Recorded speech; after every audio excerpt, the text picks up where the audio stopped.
Vamos lá, pessoal. Estamos aqui mais uma vez. Canal Sistema Sociedade. Hoje num formato um pouquinho diferente do que estão habituados aí no decorrer do tempo das análises. Uma vez por mês a gente vai trazer uma pessoa para poder falar um pouco aqui com a gente, um convidado. E sempre vai ter duas pessoas do canal aqui para receber essa pessoa. Hoje, quem está comigo aqui é o Zé Luiz, que vai apresentar o nosso convidado de hoje aí. Fala, Zé. Olá, pessoal. Hoje a gente tem um convidado mais que especial. Ele que é cineasta, produtor, diretor de fotografia, professor, foi a pessoa que introduziu as primeiras técnicas de cinema para mim, especificamente. Meu camarada Lucas. Fala, galera, tudo bem? Por favor. Fala, Lucas. Opa, te atropelei um pouco aí, mas e aí, galera, tudo bem? Pode ficar à vontade, você apresenta. Beleza, bom, tudo bem, galera? Sou o Lucas, moro aqui em Brasília, Distrito Federal. Como o Zé falou, eu sou realizador audiovisual, né? Atuo aí em diversas áreas da produção audiovisual, principalmente direção de fotografia, já dirigi algumas coisas também, e trabalho também bastante como educador, né, dando aulas, cursos de formação relacionados à área de audiovisual e tal, mais ou menos por aí.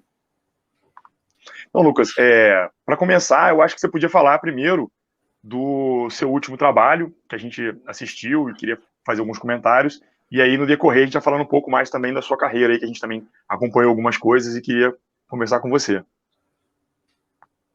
Massa demais. Bom, então, meu último trabalho concluído, né, pelo menos meu último curta-metragem autoral concluído, é um filme chamado Noroeste, um filme que eu rodei e finalizei em 2016.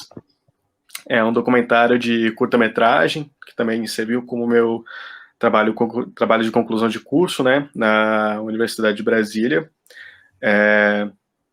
Foi um filme que surgiu aí tanto da necessidade, né, de ter um trabalho para apresentar no final da minha formação, mas também muito da vontade de consolidar diversos pensamentos e reflexões a respeito de cinema que eu tive ao longo da minha formação, e também de tentar construir uma obra que falasse sobre uma questão candente, urgente daquele momento aqui na cidade, né, aqui em Brasília.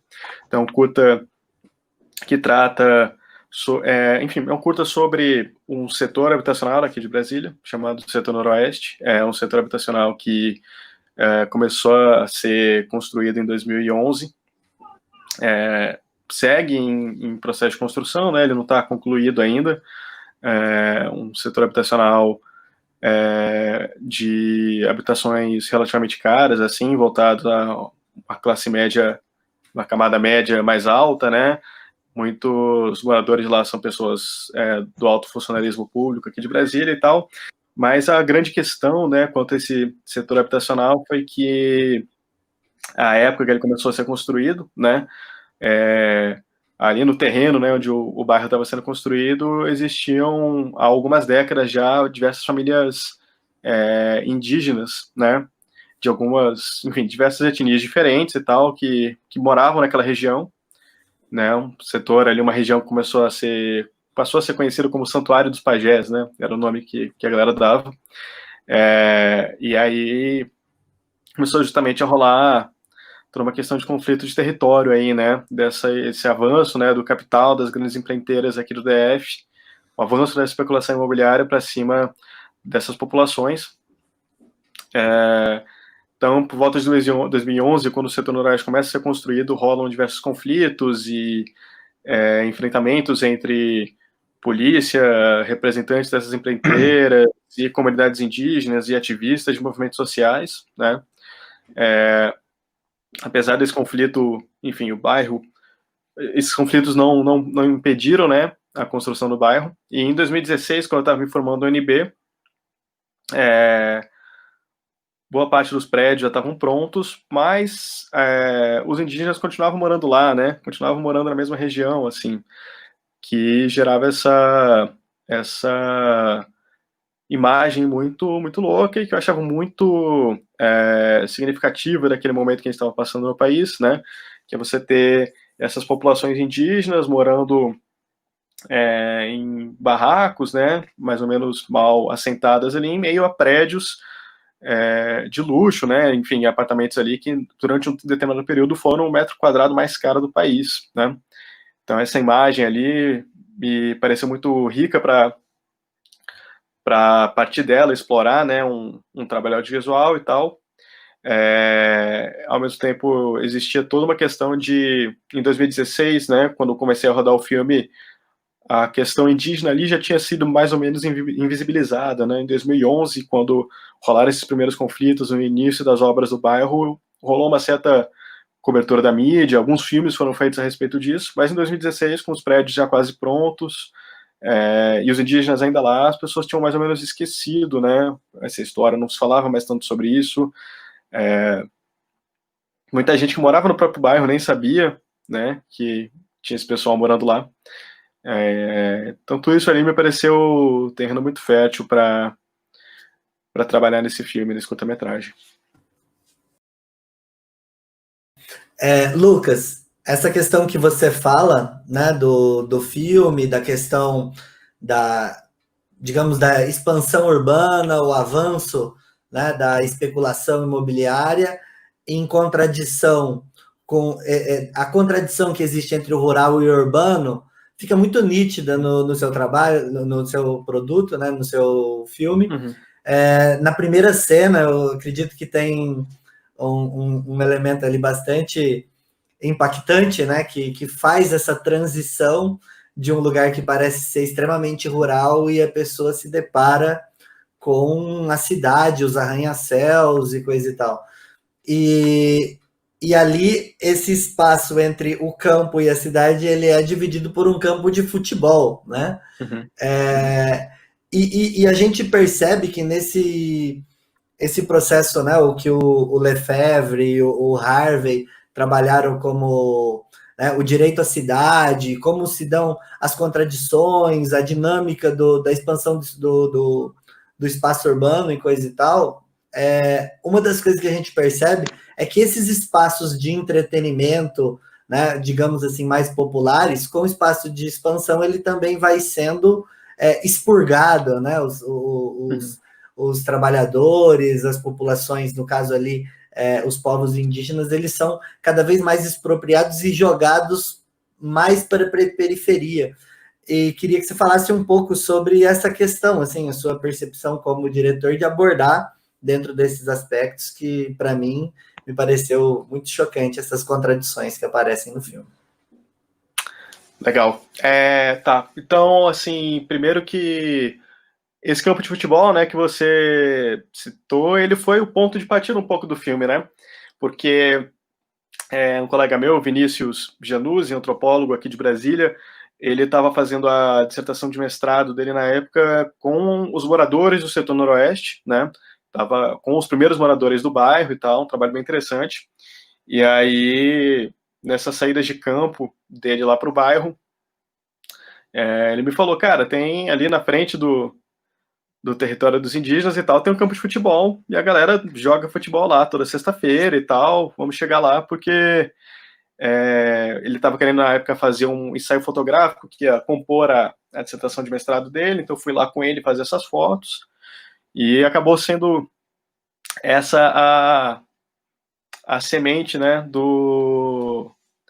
a semente que acabou gerando o meu próprio trabalho, né, que acabou gerando o meu próprio filme. Então, esse campo de futebol que está ali servindo como separação, né, entre esse espaço mais rural, onde os indígenas estão habitando ali, né, parece, eles chamam de chácara mesmo, né, acho que no começo do filme tem uma placa escrito chácara indígena Tuxá, né, então mesmo estando cravado no meio da cidade, plano piloto ali, eles chamam aquele território de chácara e tal,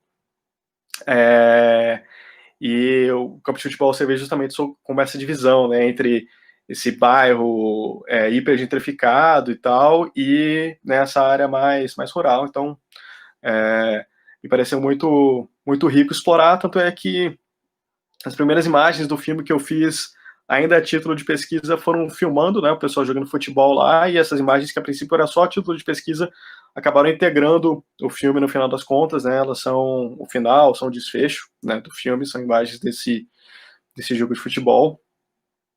Tem muito a ver com também meu próprio apreço pelo futebol como uma manifestação popular, assim, né, eu sou bastante fã de tem uma série de filmes brasileiros da década de 60, girando em torno do futebol, que me agradam muito, assim, né, tem uns filmes do diretores como Thomas Farkas, Maurício Capovilla ou Joaquim Pedro de Andrade, são todos cineastas envolvidos ali com o projeto do cinema novo, né, ou com esses projetos de tentar documentar o Brasil, documentar pela primeira vez no cinema brasileiro a cultura popular brasileira.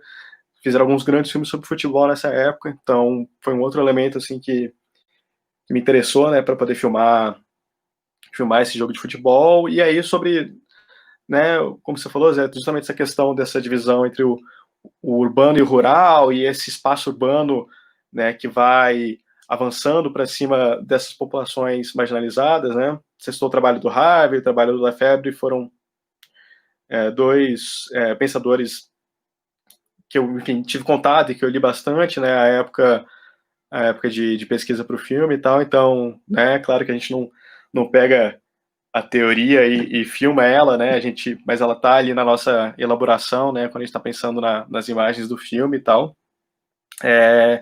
E sobre essa primeira cena especificamente que você colocou, foi um truque bem deliberado, assim, né, de querer entregar uma certa peça, assim, no espectador logo no começo do filme, né, jogar um pouco esse contraste, que o filme começa, né, mostrando essa família indígena nesse espaço rural, né, então a ideia a princípio se vocês assistirem o filme, vocês vão ver que a princípio você tem esse espaço rural que você não tem nenhum prédio, você não tem nenhum indício, né, de rua ou de espaço urbano, e o desenho de som do filme também, ele sugere que você está numa área rural, né, então é som de galinha, som de pássaros e tal, e aí tem um personagem que justamente está saindo de casa para ir trabalhar, e aí ele vai andando ali, né, em direção ao bairro, e aí nesse trajeto dele começam a entrar os sons da rua, né, os sons do movimento da cidade mesmo, e aí a câmera revela para o espectador que, na verdade, aquele espaço que parecia um espaço rural, afastado, está incrustado no meio da cidade, né. Então, esse movimento, assim, né, de revelar isso para o espectador, era uma coisa que eu estava querendo brincar um pouco no começo do filme, e para mim era um pouco a chave, né? Era a chave do filme todo, estava ali, né? Eu gosto muito dessa ideia, realmente, você tentar, de alguma maneira, colocar o tema central, né, que você vai querer abordar no filme logo no começo, né? Principalmente, eu acho que no curta-metragem isso sempre é uma ferramenta narrativa rica, né? Um cartão de visitas, né? Ó, a gente está explorando isso que a gente vai explorar ao longo desse filme, né? E aí eu falava pro pessoal no dia de filmar, né, esse plano que você tem esse movimento que desvela, sai do espaço rural e mostra que aquele espaço rural está no meio da cidade. No dia de filmar esse plano, eu falava pro pessoal, para mim, se esse plano não funcionar, o filme não funciona, sabe? Esse é o plano mais importante do filme para mim, então a gente tem que ter especial cuidado nele, né, para garantir que o impacto seja o máximo, né, seja o melhor possível e tal. Deixa eu só lembrar, eu vou voltar, vou complementar só, né, porque, enfim, já que vai ser editado depois, esse espaço do futebol e tal, enfim, deixa eu completar aqui. Pode falar. Emendando, então, né, nessa questão que o Zé colocou, né, nessa questão desses espaços urbanos, desses espaços de lazer comunitário, digamos, né, como um espaço de um jogo de futebol, por exemplo, né, estão no centro no meu próximo curta-metragem. Na verdade, é um curta-metragem que eu já filmei, está em processo de finalização agora, e tem uma questão chave no filme, né, que gira em torno de uma quadra de futebol que está sendo a quadra vai ser demolida para a construção de um prédio, né? Então, boa parte do conflito dos personagens gira em torno das lembranças, em torno daquela quadra, né, que está sendo demolida para a construção de um prédio e tal. Então, boa parte do filme se passa nessa quadra fechada por tapumes, né, de construção civil e tal. Então, é um outro tema que eu estou explorando aí nesse meu próximo trabalho. Bacana, bem bacana. Lucas, dentro dessa questão que você falou da contradição, tem duas imagens que me chamam bastante atenção no filme. Uma primeira, assim, é aquela imagem deles passando pelas ruas, né?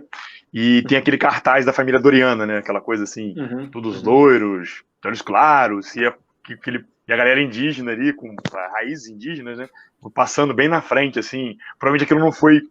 Talvez se você conhecesse bem o espaço, previamente, tem pensado naquela imagem anteriormente, mas é uma imagem bem impactante, assim, porque é realmente aquele cartaz que não é a família brasileira, né? Assim, bem... Você vê, os brasileiros, de fato, ali, as raízes brasileiras estão passando, e em destaque está uma imagem de uma família que as pessoas os modelos daquela foto provavelmente não são brasileiros. Bem legal essa questão da contradição para mim nessa imagem. E uma questão para mim que é bem interessante também no filme, que eu não sei, que para mim é uma percepção minha talvez, é a questão da invasão da cultura branca no espaço indígena, né? Você falou que tem uma série de etnias envolvidas ali, e aí você consegue perceber ali, porque as pessoas têm os traços indígenas, alguns aparatos, a pintura e tal, mas você já começa a habitação já não é mais uma habitação indígena, vários costumes já não são mais indígenas. Aí nesse ponto tem uma imagem para mim que é muito marcante, que é quando a família está vendo televisão ali, aí passa a imagem do Plim Plim, da emissora do Plim Plim no cantinho lá, e os caras assistindo Thor, um deus escandinavo, né? E uma criança sentada, com um bebê, né? Uma criança pequena, com o rosto pintado com caracteres indígenas e com uma fralda descartável. Então, assim, aquilo é uma imagem para mim muito bacana, assim, porque é isso, tipo assim, e aí logo depois, não me engano se esse plano, mas em seguida você começa a mostrar os quadros, as fotos ali da família, assim, remetendo a um passado que tem as origens ali, as marcas indígenas, né? Ela com o cocá, enfim, com os aparatos da cultura. E aí, realmente, você vai ver. E essa questão da cultura se retoma também no final do filme, que estão jogando futebol, que não é nem descalço naquele campinho de várzea ali, e no final eles cantam uma música indígena, né? Essa questão da cultura que vai, mas não vai, assim, esse choque cultural, assim, é uma parada bem bacana para mim no filme, assim. Se foi um foco também, ou foi o natural do processo, como é que foi para você? Não, com certeza, né?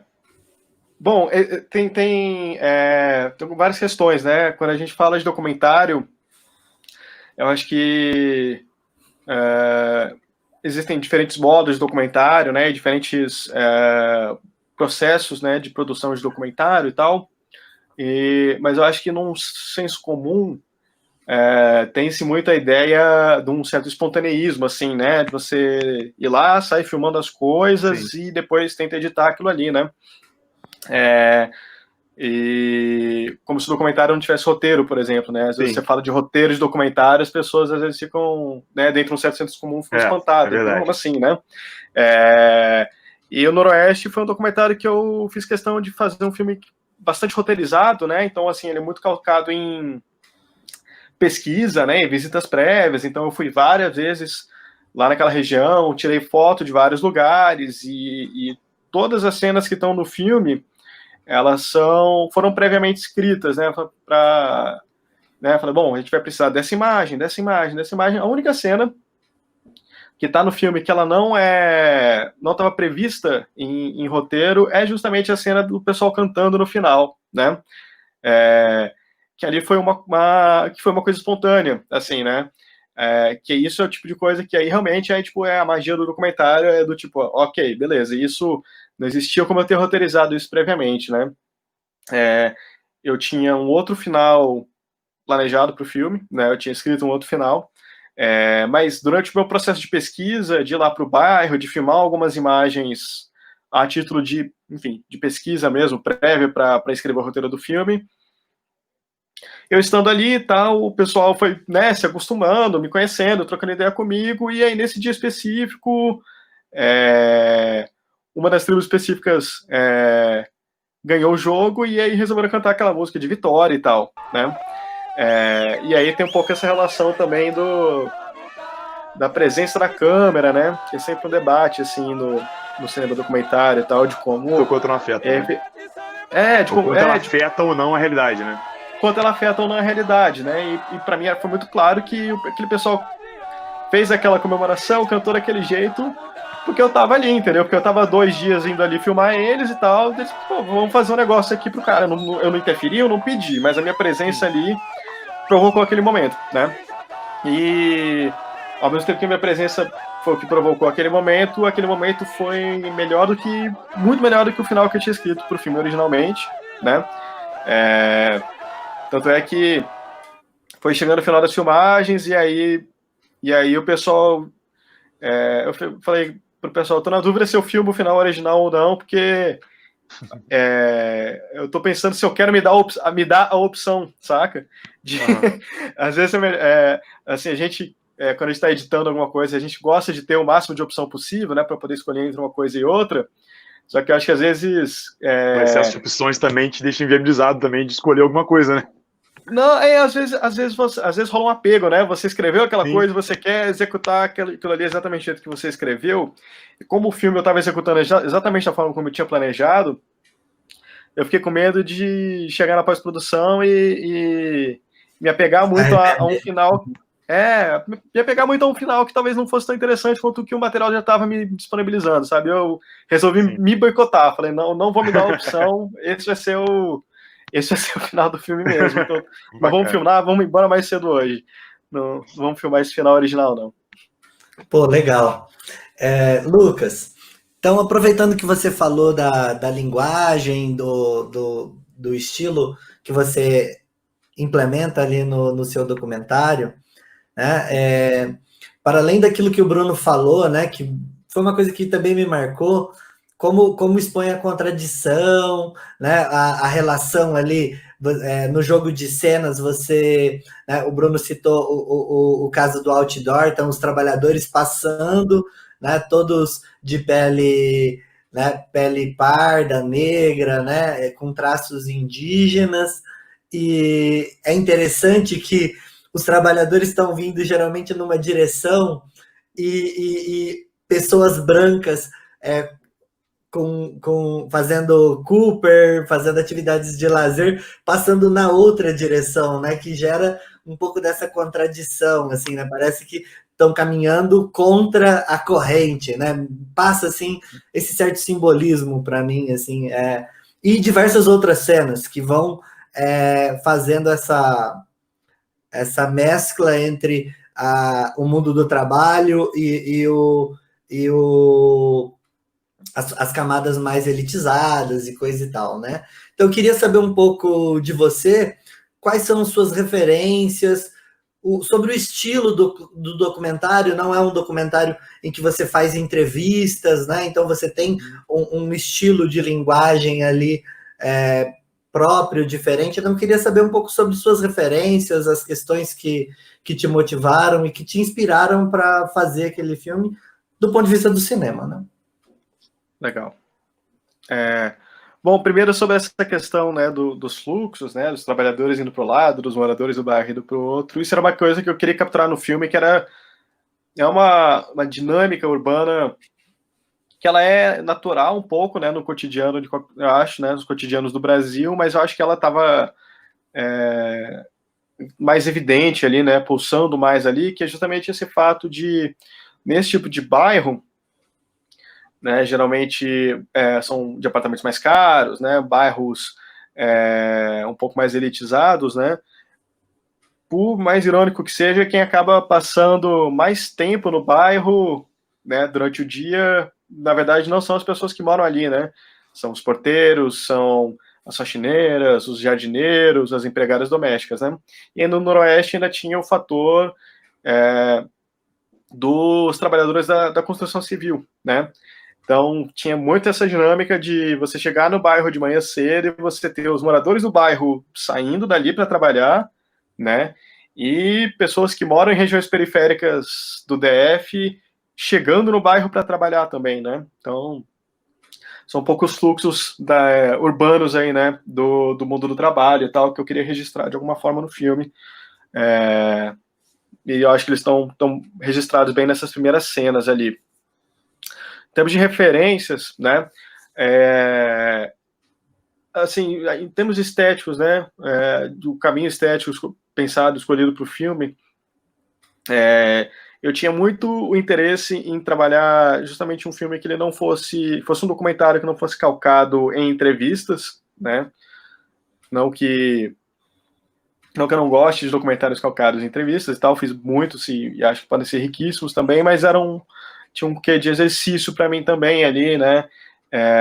Me graduando, né, na universidade, de querer, entre muitas aspas, né, o termo que eu vou usar agora, trabalhar um cinema, entre aspas, puro no sentido de narrativa visual, né, de tentar exprimir ao máximo, né, o máximo de conteúdo apenas por meio de imagem e montagem, né. Então eu tinha um pouco de exercício, assim, de me testar, né, o quanto que eu consigo passar com esse filme, me impondo essa limitação, né, de não ter personagens falando sobre os temas do filme, né. Então, tem um pouco ali de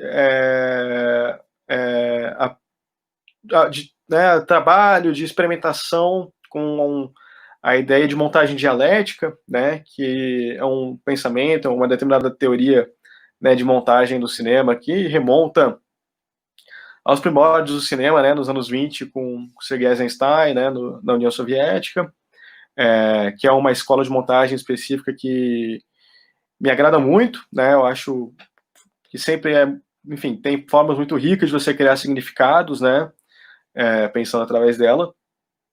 Mas eu diria que, em termos de influência mais direta, né, na estética do filme, me influenciou muito o trabalho de um cineasta chinês contemporâneo chamado Jia Zhangke.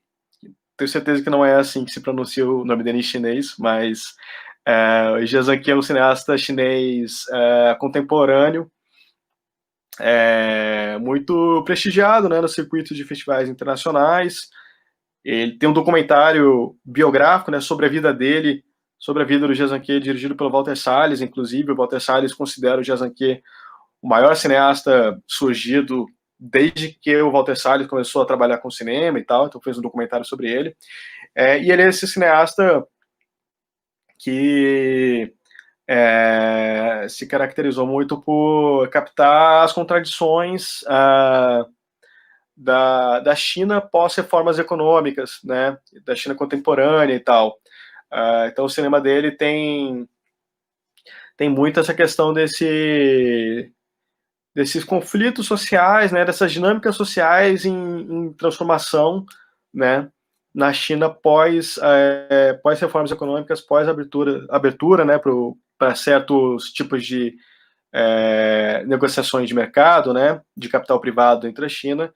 É um cinema que me agrada muito porque ele é um cinema que explora essas contradições sempre de um ponto de vista muito humano, né? Então ele está sempre observando os personagens que estão vivendo suas vidas em meio a essas transformações muito grandes, né?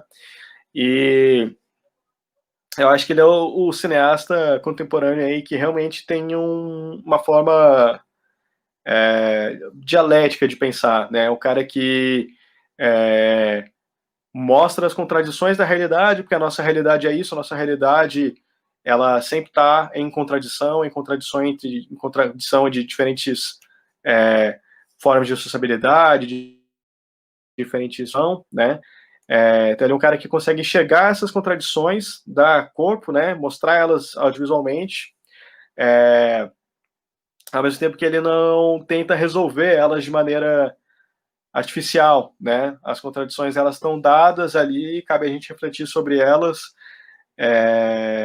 entender elas, pensar mais profundamente sobre elas e entender que não vai ser um corte unilateral, um clímax catático que acontece ali no filme que vai resolver todas elas, né? Então o cinema dele, por esse lado um pouco mais filosófico, né? Mais estético também, né? Os tipos de enquadramentos, o tipo de trabalho de câmera que ele trabalha me influenciou muito assim aí no Noroeste. Bacana. Ô, Lucas, antes de eu passar para o próximo tópico, assim, que é um tópico, aliás, que eu confesso, bastante curioso, quero perguntar algumas coisas. Eu queria, você falou da questão no começo da sua fala, sobre a questão que houve uma mobilização em volta, no início dos movimentos sociais ali e tal, e quase que contemporaneamente ali, próximo desse período, teve também um episódio parecido na Aldeia Maracanã, que eu não sei se você acompanhou, que foi até em 2013, teve o auge da sua confusão ali pré-Copa do Mundo, né? Que tinha aquela coisa da FIFA liberou, não liberou, a FIFA exigiu, não exigiu, vai virar um estacionamento, não vai, e tal. E se acompanhou esse episódio teve alguma influência ou não, porque você terminou o filme em 2016, né? Se houve alguma. Foi um episódio que realmente pegou uma repercussão não só no Brasil, como internacional. Teve autoridades por ser uma questão relacionada à Copa do Mundo, provavelmente, também por estar no próximo ao Maracanã, enfim, todo um contexto ali, um prédio de mais de 100 anos. Esse episódio teve alguma influência? Você acompanhou de perto esse episódio? Como é que foi para você essa questão social-política que envolve o seu filme? Assim? E antes de você chegar nessa pergunta, eu só queria fazer uma observação. Você falou da estética do filme, o que eu acho bacana no filme é o seguinte: essa questão de não ter a fala torna o filme universal, né? Dá uma universalidade pro filme. Então, qualquer pessoa do mundo pode assistir o filme sem nenhuma legenda. Sim. Massa. Assim, a questão da universalidade, né, do filme era uma dúvida que eu tinha um pouco, assim, do quanto de conhecimento prévio a respeito daquela questão, daquele bairro específico, a pessoa precisava ter para poder entender o filme, né? Eu acho que esse é um desafio quando você está trabalhando um filme que não tem nenhuma exposição direta de informação, né? Não aparece escrito nada na tela, ninguém fala diretamente sobre o tema, né, no filme. Então, assim, era uma dúvida mesmo, né? Você, enquanto realizador, que nem eu estava falando para o Zé outro dia, você fica um pouco ali o tempo todo preocupado, pensando, cara, será que isso aqui está fazendo sentido para mais alguém além de mim, assim, né? Tipo, será que eu estou comunicando com alguém? Será que eu estou conseguindo passar essa mensagem e tal? Então, isso era uma grande dúvida, assim. Então, fico feliz né, com alguns retornos que eu tive do filme, de saber que existe ali, assim, uma certa universalidade, uma compreensão universal, né, em torno daquela questão. Eu acho que isso se amarra, né, na sua pergunta, porque, assim, não teve nenhuma relação diretamente, né, com essa questão do Maracanã, mas esses processos, né, de tirar pessoas, tirar pessoas das suas residências para construir rodovias e construir estádios e construir Vila Olímpica, essas coisas, né, essas megas reconfigurações urbanas que a gente teve no Brasil durante esse período, né, durante a primeira metade dessa década, muito por conta contra a Copa do Mundo, muito por conta das Olimpíadas, mas também por um crescimento, uma escalada rápida da especulação imobiliária nos principais centros urbanos, né? Eram todos processos que eu sabia que meu filme lidaria indiretamente com eles, né? Eu sabia que pessoas que talvez não tivessem conhecimento daquela situação específica do Noroeste, talvez pudessem traçar paralelos dela com situações parecidas em suas cidades ou em cidades próximas, né? Então, assim, aí nesse sentido, infelizmente, eu acho que existe uma universalidade no filme, porque isso é um processo com diferentes motivos, diferentes causas e consequências, mas foi um processo de um tipo de urbanização específica, um tipo de transformação urbana específica muito comum aí no Brasil nessa última década, né? Eu ia falar, e aí só deixando, eu acho que, né, todo mundo deve ter visto filmes a respeito de temáticas parecidas nesses últimos anos. Queria deixar uma recomendação, um curta-metragem que eu acho excelente, um curta-metragem de 3 minutos, de um realizador lá de Recife, chamado Ernesto de Carvalho, chama Nunca é Noite no Mapa, um curtinho de 3 minutos. O Ernesto, ele é montador, ele é mais conhecido por ter montado aquele filme Martírio, né, que é um grande documentário aí sobre a questão dos índios Guarani Kaiowá.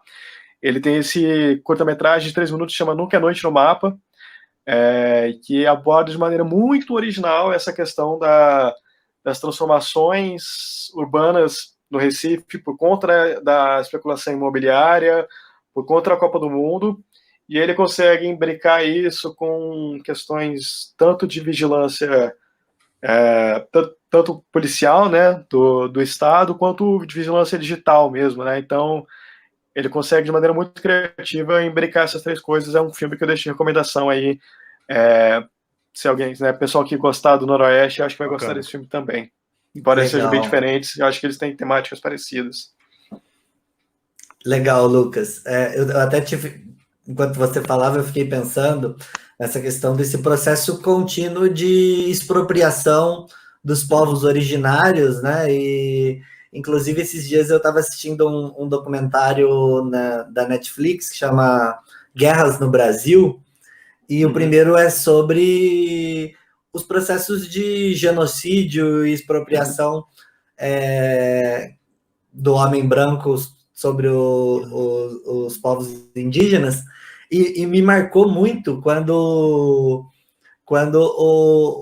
o indígena que estava sendo entrevistado, ele falou assim: nós estamos em guerra, nunca deixamos de estar, né? Então, ele até engraçado que ele fala: você que está me olhando e conversando comigo toda simpática, mas nós estamos em guerra, porque nós estamos sendo exterminados, e essa também é uma marca, não digo universal, mas diversos povos em diversas maneiras, né?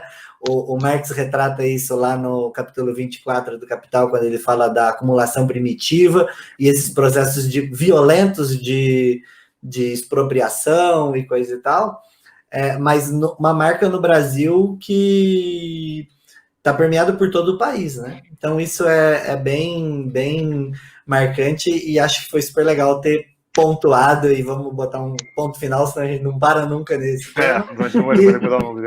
Passar para um outro tema, e aí eu vou introduzir da seguinte forma: você, para além do trabalho autoral e coisa e tal, uma das formas de ganhar vida, né, sua vida material, é trabalhar com produção. Você tem uma produtora, né, a Levante Filmes, e você tem trabalhado ligado tem feito bastante trabalho, pelo que eu vi lá no site da produtora, ligados ao SUS, né? Retratar experiências do SUS que ocorrem pelo Brasil inteiro. Então, você andou por todo o país, né? Gravando, dirigindo, produzindo esses documentários. Eu não quero entrar aqui na questão de como é fazer trabalhos institucionais e coisa e tal, você fica à vontade, se você quiser falar um pouco sobre isso, que imagino que a forma de abordagem seja um pouco diferente, mas queria saber de você, nesse momento pandêmico, uma pessoa que rodou o país e conhece o SUS por dentro, vamos dizer, né? O que você teria a dizer a respeito dessa temática que tem sido tão importante e tão cara para nós, já que temos visto o SUS ser um tanto quanto ameaçado aí, né, colocado em xeque. Então, esse trabalho, né, é um trabalho, uma série documental que a gente, né, que a minha produtora Levante Filmes realiza para o Conselho das Secretarias Municipais de Saúde, né, trabalho que a gente realiza desde 2016, né, desde 2016 para eles, de fazer esses documentários que visam explorar experiências exitosas do SUS pelo Brasil, né? E aí é muito engraçado, assim, esse momento específico que a gente está de pandemia, né?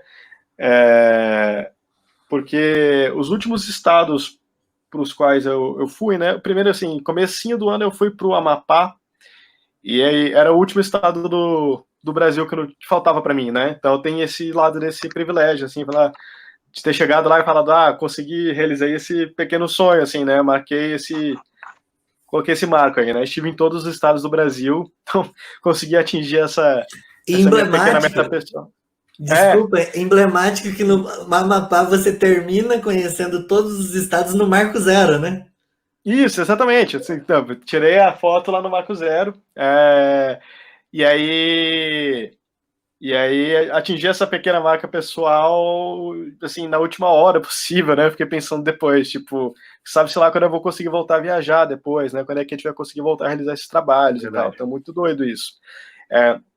E aí uma outra coisa que se amarra, né, nisso é justamente o fato de aí depois de ter filmado no Amapá, a gente foi filmar no Amazonas, né, numa cidade no interior do Amazonas, e era uma cidade que a gente tinha que, para chegar lá, a gente tinha que pegar 5 ou 6 horas de barco, né, saindo de Manaus. Então, região norte é muito comum isso, né, você ter esses grandes trajetos de barco, né, por vias fluviais e tal, para poder chegar nas cidades do interior. E aí a gente fez essa viagem de ida e volta, 5, 6 horas de barco e tal.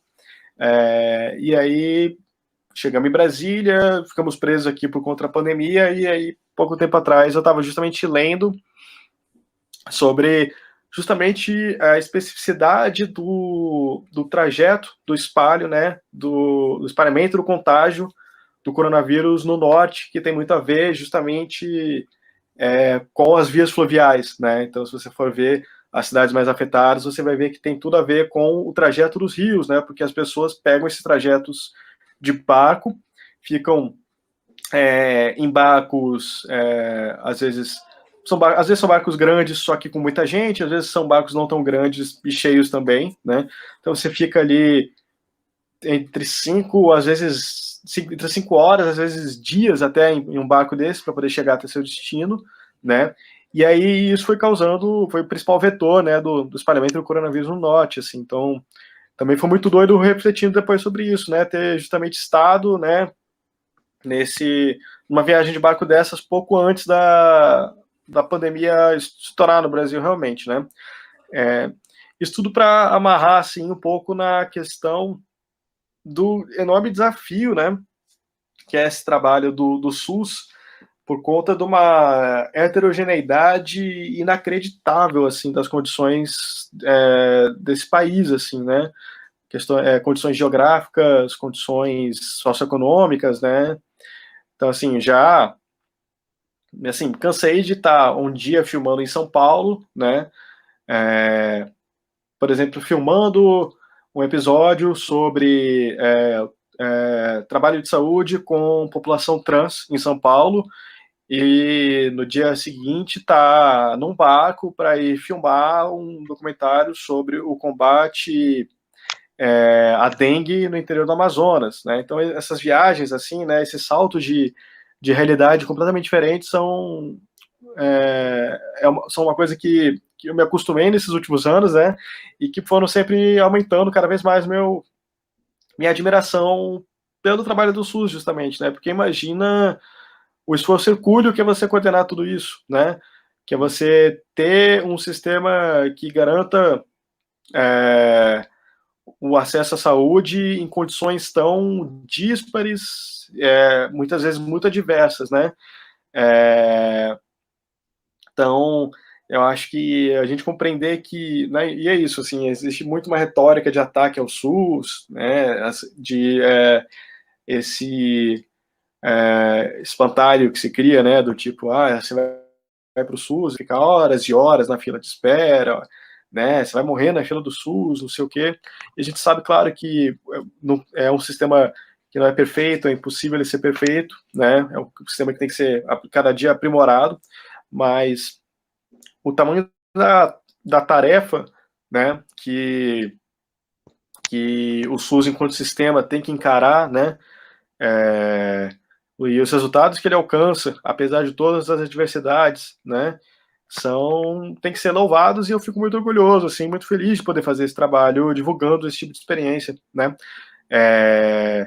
Eu tenho certeza absoluta que, assim, a pandemia ela está gravíssima no Brasil, né? Eu tenho certeza que ela estaria muito pior se a gente não tivesse um sistema como o SUS, né, cobrindo o Brasil de ponta a ponta. Bacana. Lucas, é verdade. Porque foi bacana você falar isso, porque é um debate que agora está muito em voga, não só no Brasil, mas no mundo, por conta da pandemia, porque não é problema só nosso, né? Apesar daqui acontecer algumas coisas que pioram esse processo, que a gente está vendo aí todo dia. Você gosta muito de futebol, né? Aquela frase que agora virou jargão no Brasil, todo dia um 7-1 diferente, né? Exatamente. Então, assim, mas assim, infelizmente, eu, por exemplo, em várias conversas com amigos no início da pandemia, tentava ver um lado positivo, um novo debate em relação a como a gente encarar a saúde pública, né? Eu citava, às vezes vai conversa com o Zé, com outros colegas, a gente sempre fala, por exemplo, uma fala que chamou muita atenção foi a fala do presidente francês, conservador, liberal, que falava, não, a gente não pode pensar mais a saúde sob uma lógica de mercado. Aí você fala, pô, sei como é, a gente que milita para essa área, que gosta disso, que pensa no sistema universal de saúde é uma forma de democratização de acesso a várias coisas, e realmente ficou até agora só no discurso. E aí você tem um sistema único de saúde como o SUS, que atinge uma grande população, como a palavra, parece que a palavra nossa aqui, do momento que a gente mais citou hoje aqui foi a contradição, porque o Brasil é realmente um país de contradições, né? Então, assim, seja no seu trabalho que você focou totalmente em mostrar as contradições, no trabalho que seja um trabalho institucional, você vivencia essas contradições, né? Porque o SUS, por mais que seja universal, ele não é financiado de forma igual, gera desigualdades em N partes do país, não só pelo SUS, mas por outras formas também. E eu gostaria de saber de você, o que você espera desse tempo? Você conheceu o SUS? A gente que estudou, o Zé também fez bastante pesquisa em relação à área de saúde, eu li bastante também, fiz seu trabalho de graduação, é o filme da contradição, meu trabalho de graduação é sobre financiamento do SUS, orientado inclusive pelo Zé Luiz, está aqui com a gente aqui. Então, assim, o SUS gera, realmente tem essas contradições, tem essas monte de nuances, e você, de fato, eu como pesquisador, conheço a teoria, você vê a prática, assim, você vê as vivências, pelo menos mostra as boas vivências. Eu particularmente fiquei apaixonado por vários dos filmes, assim, são super emocionantes, aquele do barco, deixa eu lembrar o nome aqui, o do Igaraçu, aquele é sensacional, aquilo ali é fenomenal, aquilo ali é sensacional, aquele barco é maneiríssimo. A mulher fala, a gente atende 400 pessoas em 20 dias. Cara, é do caramba a parada. São iniciativas muito, assim, que nos dão um certo otimismo, né? E, assim, eu gostaria de saber de você, assim, a nível de curiosidade também, acho que as pessoas, por você vivenciar todo esse trajeto, imagino que são várias, mas existe alguma que você destacaria, alguma experiência, alguma situação que você vivenciou nesse processo, seja inusitado, ou seja emocionante, ou seja uma iniciativa que realmente você fala, cara, isso aqui me faz ter esperança de que isso pode dar certo, porque a gente realmente só escuta o lado ruim do SUS, o SUS não funciona, o SUS é aquilo e tal, e são poucas iniciativas que realmente fortalecem ou que nos fazem acreditar no sistema, que a gente, como todo dia é um 7-1 diferente, mas agora na saúde, a gente cada vez fica mais descrente desse processo, né? Então, assim, eu gostaria de saber, eu quero que você me faça voltar a ser otimista. Se me considera um cara otimista, apesar de todo dia agora ficar difícil ser otimista, eu gostaria que você, por favor, nos ajudasse nesse processo. Certo. Olha, para falar especificamente dos meus favoritos, esse que você citou, né, é um episódio que a gente filmou no Amazonas, ele é um dos meus favoritos, eu acho, assim, tanto por uma questão de vivência, né, foi muito, assim, em termos de aventuras, né, de gravação, foi um dos mais maneiros, assim, né, porque é um episódio sobre uma unidade de saúde fluvial, né, então, na verdade, é um grande barco que sobe o rio, né, para justamente fornecer atendimento para as comunidades ribeirinhas, porque é isso, né? Você tem cidades ao longo do trajeto dos rios, mas você tem pequenas comunidades também, que não necessariamente tem um hospital, tem uma unidade de saúde, então então eles bolaram esse projeto desse barco, que é um barco muito grande, bem estruturado, que sobe o rio em viagens periódicas para poder fornecer saúde, né? Fornecer atendimento para as pessoas, né? Então, assim, em termos de aventura, né, foi um dos mais massas, porque a gente ficou 3 dias dormindo no barco, dormindo em rede, né, e aí tem essa coisa de estar no barco, aí pega uma lancha e vai até uma comunidadezinha na beira do rio para atender o pessoal, e aí você ouve histórias, né, que tipo assim, de novo nessa coisa da heterogeneidade, né, que é o Brasil, assim, então assim, você às vezes tem, por exemplo, mulheres que estão, sei lá, grávidas há 5, 6 meses e não conseguiram fazer um pré-natal ainda, né, porque para elas saírem da sua localidade, né, da sua casa na beira do rio, e chegarem até uma cidade com uma unidade de saúde, às vezes são 10 dias de barco, né? Então, esse tipo de iniciativa, né, essa unidade de saúde fluvial, é o tipo de coisa que garante o mínimo de acesso, o mínimo de atendimento para esse pessoal, né? Então, essa experiência foi muito massa, tanto em termos de vivência, né, de gravação, quanto pela experiência mesmo, assim. Esse é o tipo de desafio que acho que pouquíssimos países no mundo devem ter esse tipo de desafio para poder fornecer saúde para as pessoas, e é massa ver esse pessoal tão aguerrido em tentar executar e implementar esse projeto, né, superar esse desafio. Tem um episódio que a gente gravou em São Paulo também, eu cheguei a citar já, sobre saúde da população trans em São Paulo. Eu acho que é o nosso episódio mais longo, inclusive, e é um dos meus favoritos também.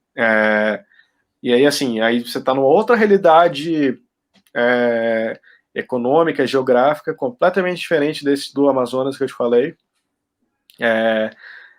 Numa cidade, enfim, cidade mais populosa e cidade mais rica do Brasil, mas com diversos problemas também, diversos desafios específicos, e aí, nesse caso ainda, o desafio de poder fornecer saúde para a população trans, né, que tem todas as suas especificidades também, né. Então, esse também foi um episódio muito massa de se gravar e de muito aprendizado, sempre um aprendizado muito grande para a gente que está fazendo, né, entrar em contato com a vivência dessas pessoas e presenciar, né, esses desafios do Brasil em primeira mão, assim. Um outro também que eu acho ótimo para levar as esperanças, aumentar as esperanças, né, trazer um pouco de otimismo e também de fazer pensar um pouco também, né, um episódio que a gente gravou em Tocantins era com atendimento básico para a população de rua, né, para moradores de rua. Então, o pessoal basicamente sai fazendo rondas, né, pela cidade, acolhendo moradores de rua para fornecer todo tipo de atendimento básico. Assim, e aí são coisas que a gente não, no nosso dia a dia, a gente não pensa, né? Mas o morador de rua, por exemplo, ele muitas vezes não tem água para beber o dia inteiro, né? Não tem acesso à água, né? Então, muitas vezes, o trabalho que as equipes de saúde fazem é levar água para essas pessoas poderem beber água, né, ao longo do seu dia a dia, né? Às vezes é cuidar de um problema dentário, às vezes é fazer curativos porque a pessoa apanhou de madrugada de alguém, né? Então, esse episódio, assim, desse trato com a população de rua, né, esse atendimento à população de rua é um dos episódios que eu acho mais interessantes também, né? Esses dias eu estava ouvindo um podcast americano, né, e o cara justamente falando sobre, indignado, né, com essa, o sistema, entre aspas, né, o sistema de saúde deles, né, que é esse sistema descentralizado e privado, né, que opera totalmente na lógica da mercadoria, né, da saúde como mercadoria, e aí ele falando sobre como é para ele morar, acho que em Los Angeles, e descer a rua todo dia, e a rua tá cheia de moradores de rua, e ele saber que a maioria desses moradores de rua, eles estão ali simplesmente porque muitos deles estão ali porque eles têm algum problema de saúde específico, né? Muitas vezes tem problemas de saúde, até de saúde mental, né? E aí o que elas precisam, na verdade, é de ajuda, né? De acompanhamento, de tratamento, e elas não vão ter isso, né? Simplesmente assim, porque não tem um sistema de saúde universal, né? Então elas vão continuar na rua, né? Porque o ponto básico, o problema básico ali, né, do próprio cuidado com a saúde não vai ser resolvido, né? Então esse é outro que eu chamaria atenção. E aí, para fechar, tem um que a gente gravou, acho que era no Piauí, se não me engano, que era sobre também lidando com o pessoal do CAPS, né, que os CAPS são Centros de Atenção Psicossocial, né? E O aí Bruno- era um carro. É porque eu trabalho no O CAPS. Bruno trabalha no CAPS. Eu agora trabalho no sim. CAPS. Então, É porque tudo que você falou aí, agora eu falei da questão de você. Muitas coisas que você falou eu vivencio diariamente, né? Porque eu trabalho na parte administrativa de um CAPS. Sou gestor, né? Público. Uhum. E então são realidades que a questão de tudo se for falar saúde mental, é porque a gente tem um consultório na rua, que são as pessoas que vão dar esse mínimo desse aparato. Então, assim, esse é meu dia a dia. Amanhã, por exemplo, amanhã às 6 da manhã eu tô indo fazer isso. Eu tô indo cuidar desse trabalho tipo de situação. Esse trabalho que eu falei no Tocantins. O trabalho que eu falei no no Tocantins era uma experiência de escritório na rua, né? Consultório na rua. Isso mesmo. Acontece. E assim, é bem bacana, porque essa questão do CAPS assim, hoje eu tô na saúde mental, venci, assim, esse tipo de situação e, cara, esse é o exemplo do sistema americano, que é um sistema totalmente privado. O SUS é isso, ele garante, na forma precária ou não, mas o mínimo, perdão, que barrei aqui, o mínimo de dignidade para essas pessoas, né? Uhum. E assim, então, é isso. Então, a saúde mental realmente é um gargalo, seja só na saúde mental do o CAPS Casa Aberta, ou no CAPS AD, ou no CAPS-C, que é o de infanto juvenil, que também é uma barra pesadíssima também, porque são famílias de baixa renda, com crianças que não as pessoas não sabem lidar mesmo, assim, é muito difícil. É uma realidade bem complexa mesmo. Por favor, conclua, Lucas, eu acabei de interrompendo aí. Não, ótimo. Esse episódio do CAPS especificamente era um trabalho num CAPS numa cidade interior do Piauí, onde tinha muito problema de cárcere privado, né? De pessoas com, enfim, problemas de saúde mental, né? Então a família não sabia como lidar, e aí trancava a pessoa num quarto, né? Montava um quartinho no fundo da casa e deixava a pessoa trancada no fundo, né? E justamente o trabalho do pessoal do CAPS nessa cidade específica foi justamente o de acolher essas famílias, né?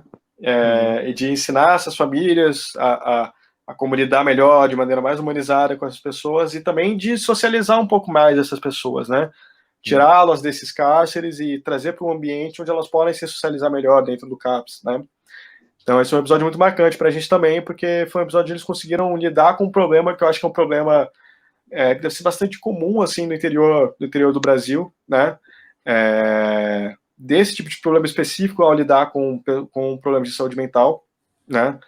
Imagino que não só no interior, eu acho que em grandes cidades deve rolar isso também, mas me lembro do pessoal falar especificamente que isso era uma coisa bem problemática no interior do Piauí, especificamente. E nessa cidade, pelo menos, eles conseguiram praticamente resolver o problema, né? Dos cárceres privados, assim. Então é um episódio que eu recomendo bastante também.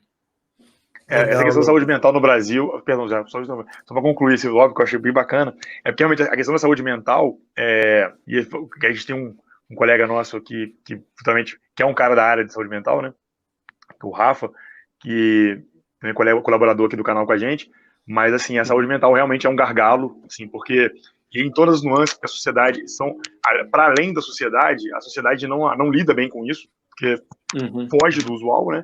E aí você tem a questão, aí eu vou falar do meu, que é o caso do AD, que ainda tem a questão do preconceito, que as pessoas não conseguem entender que a droga também, seja as drogas lícitas ou ilícitas, seja medicamento, seja cocaína ou afins, o crack, os outros tipos de drogas, são doenças, né? São problemas de saúde pública. E assim, e aí a gente, voltando para a conjuntura atual, a gente pega aí a questão do desmonte do SUS, uma questão de um debate em que o cara fala que se droga quem quer, e a gente tem, assim, todo esse debate retrógrado que a gente está retornando a um discurso muito anterior, né? É isso, acho que diante de todas essas experiências que o Lucas colocou, e até diante do que a gente tem visto, né? Eu, ao contrário do Bruno, eu mantenho uma posição bastante otimista, né, com relação ao SUS, porque confesso que eu não esperava que o SUS fosse tão grande, tão forte e tão capaz de atender uma pandemia num sentido caótico, né, do qual a gente chegou, né? Eu e Bruno conversamos bastante sobre os números, né, dos prognósticos da pandemia. que o Átila né, falou lá no início da pandemia, e que parecia muito distante, muito inacessível,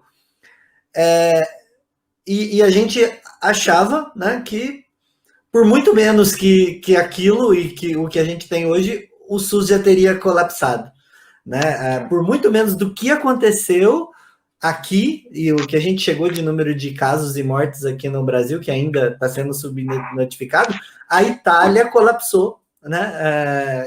O sistema de saúde deles colapsou e a gente está resistindo bravamente. Então, assim, a pessoa que hoje falar mal do SUS na minha frente, eu saio na porrada.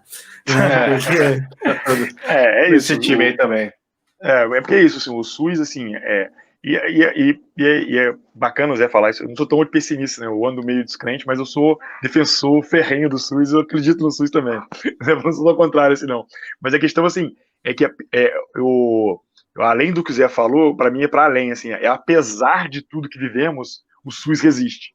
Perfeito. Assim, porque é o apesar de, porque assim, a gente pega, vou falar minha pesquisa que foi dada pelo Zé para a gente durante o tempo pesquisando e vendo que assim, nenhum governo hoje no Brasil deu o devido valor ao SUS, seja qualquer governo que passou, assim, não é o governo A, B ou C, nenhum deu o devido valor. Esse não dá valor nenhum. Isso aí realmente de fato não dá valor nenhum. Mas, inclusive, se puder, acaba com ele. Mas, de maneira geral, nenhum governo deu a atenção que o SUS demanda. E mesmo assim, o SUS resiste. Assim, vai resistindo, a gente consegue números expressivos, é o maior sistema de saúde universal do mundo. E assim, eu particularmente estava doido para chegar nesse tópico assim com você, porque realmente tinha curiosidade de ouvir, porque eu vi os vídeos, achei bem bacana o trabalho. Tenho uma afeição pela saúde pública, acho que a saúde pública é um caminho. É um dos caminhos. Saúde e educação, sem isso, a gente não pode nem discutir qualquer outra coisa diferente de melhoria no país. Enfim, eu acho que é isso.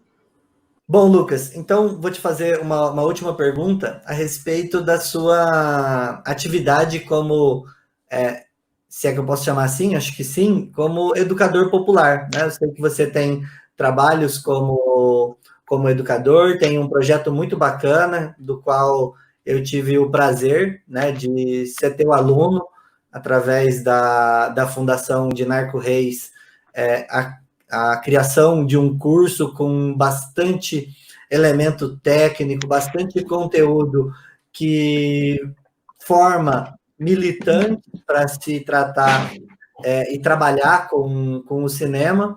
Então, eu queria que você falasse um pouco sobre essa ideia, sobre esse projeto e sobre essa experiência, que a gente sabe que a experiência do audiovisual ela é um tanto quanto elitizada, existe um certo mito de que é uma linguagem acessível para poucos no âmbito da realização e coisa e tal, e que as coisas são tratadas de maneira muito privada, e você, ao contrário, está possibilitando a socialização, né, do conhecimento, da prática, da produção. Então, eu queria que você falasse um pouco sobre isso.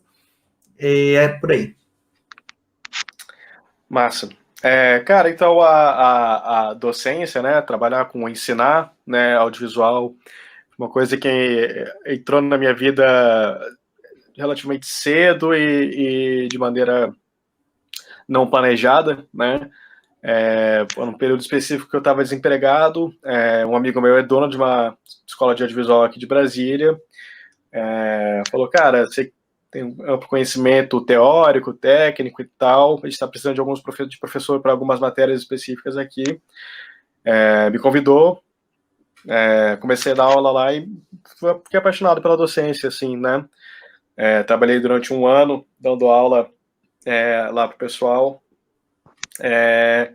mas mesmo depois desse um ano trabalhando lá como professor, mesmo depois do fim desse um ano, mantive o gosto, né, e a vontade de continuar trabalhando como professor, sempre que possível, em alguma medida, assim, né, então, durante algum tempo, trabalhei também para esse mesmo pessoal, né, da OSE, Escola de Audiovisual, gravando conteúdo online, né, para eles, então, gravei muito vídeo de tutorial, vídeos ensinando diversas coisas especificamente sobre, principalmente direção de fotografia, né? Tive aí minha carreira de youtuber, né, durante um período. Chegou, é engraçado isso, eu cheguei a ser reconhecido por pessoas na estrada, assim, até o cara do canal da Ozzy e tal, né? Foi um período muito, muito doido, assim, que eu gravava esse conteúdo pro pessoal e tal, então era uma coisa que eu gostava bastante. E continuei também exercendo a docência em outros espaços, né? Então, dei curso para festivais de cinema na periferia aqui do DF, né? E é sempre uma experiência muito legal, assim. Dei cursos pela Fundação de Narco Reis para o pessoal da UJC, do PCB, né? Enfim, sempre tentando, ao mesmo tempo, dar uma base de conhecimento técnico, né? Para as pessoas, tentar também desmistificar um pouco a técnica do audiovisual, né? Desmistificar com algum rigor também, né? Acho que tem muito vídeo de conteúdo sobre técnica de audiovisual na internet, mas muito vídeo com meias verdades, né? Ou com conhecimentos que não têm bases tão sólidas assim. Então isso é uma coisa que eu busco bastante, sabe? Trazer para o pessoal um conhecimento técnico que ele seja um pouco mais rigoroso na sua compreensão e na sua aplicação. E também o que eu mais acho interessante, é sempre o mais prazeroso, é tentar, nesses cursos, oferecer uma abertura para as possibilidades, né? E para reflexão sobre a linguagem audiovisual, né? Então, essa sempre costuma ser a aula mais prazerosa para mim, a aula que a gente chama de aula de linguagem audiovisual, né? Em que eu pego alguns filmes e vou analisando com a turma, explicando alguns conceitos de enquadramento, de montagem e tal. Então, costuma sempre ser uma aula muito prazerosa, porque é a aula que costuma abrir um pouco os olhares assim das pessoas, né? As pessoas passam a entender um pouco melhor processos que elas já entendiam intuitivamente, né? Assistindo um filme, né? Começam a entender um pouco mais teoricamente coisas que elas já entendiam intuitivamente, assim. Então é sempre um processo muito legal de se passar, assim, né? De se transmitir para os alunos e tal. Então, esse trabalho como educador popular e enfim, como educador no campo do audiovisual é o que eu pretendo continuar fazendo, né? Justamente porque eu acho muito prazeroso, assim. Acho que eu não tenho, assim, um horizonte tão próximo de mim, a vontade e acho que nem a possibilidade de ser professor full-time, né? Ser essa minha profissão mesmo. Mas sempre que possível, tá dando aula, tá lecionando, é algo que eu pretendo continuar fazendo, porque também é um espaço onde a gente mais aprende, né? Legal, bacana. Ouvir isso é muito bom, porque primeiro por ser também professor, né? E segundo que fica muito claro, né, na sua forma de ensinar esse prazer, né? Deu até vontade de fazer de novo aqui. Saudade da época que eu fazia isso também. Uma época da minha vida eu também subia comunidades para ensinar audiovisual para quem conhece carentes aqui, né? Então eu tive uma boa época, eu tive uns 2 anos dessa experiência na minha vida também. Muito legal.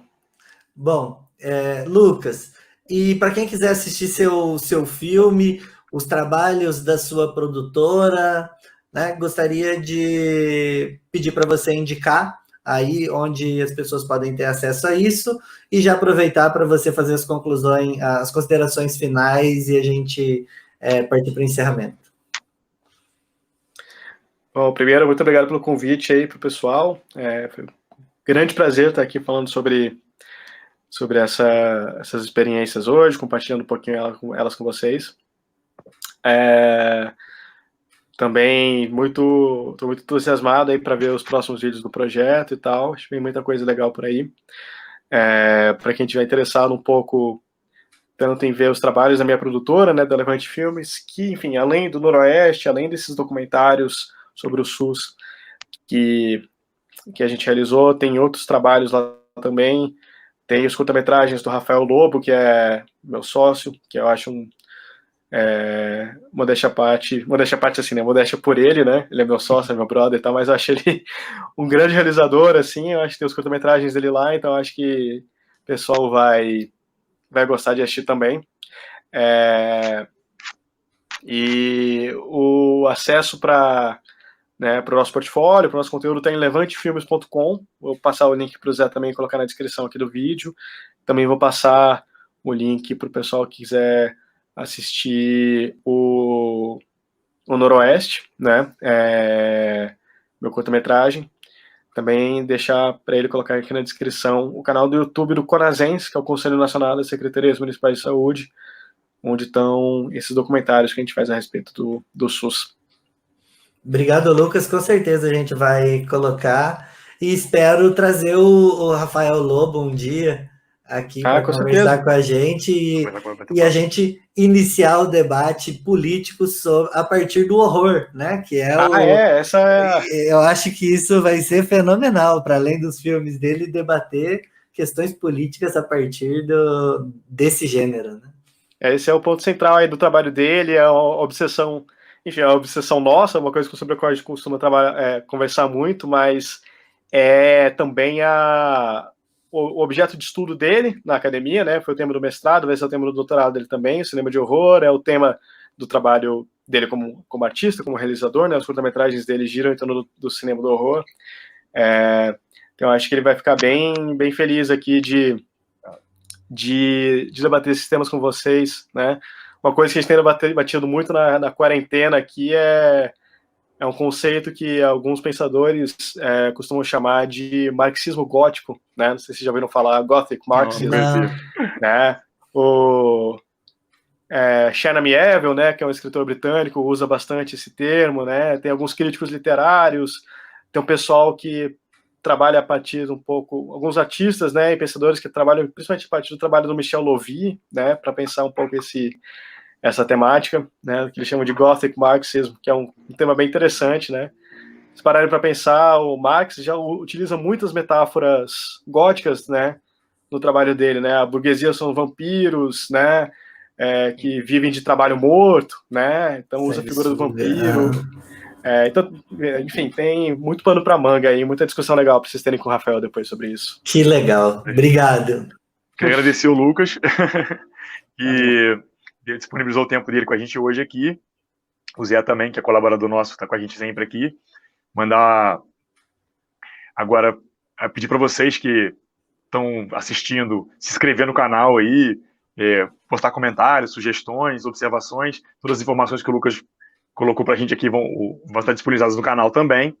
Agradecer mais uma vez o tempo de vocês e a gente vai continuar aí todo mês trazendo gente nova, talvez o Rafael, talvez outras pessoas. Assim, a ideia é realmente trazer pessoas para o debate, discutir políticas, discutir temas relevantes. E, assim, eu acho que o Lucas trouxe muitos temas aqui que são super relevantes porque a gente vive para a nossa realidade de hoje em dia. E é isso, gente. Um abraço para todos aí. Beleza? Até mais. Valeu.